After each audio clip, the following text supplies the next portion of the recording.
ছাত্র জনতার অভ্যুত্থানে দেশ ছেড়ে পালাতে বাধ্য হওয়া শেখ হাসিনাকে বাংলাদেশে ফেরত পাঠানোর পক্ষে মত দিয়েছেন সেভেন সিস্টার্স নামে পরিচিত ভারতের 7টি রাজ্য ও তার পাশের সিকিমের অনেক বাসিন্দা।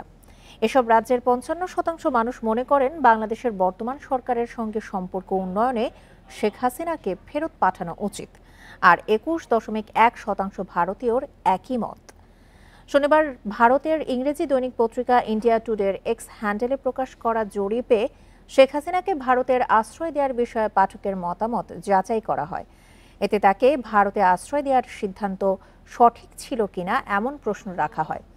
সারাদানকারী উত্তর পূর্ব ভারতের 23% এবং পুরো দেশের 37.6% বাসিন্দা মনে করেন ভারতের মিত্র হিসেবে এই আশ্রয় ঠিক ছিল।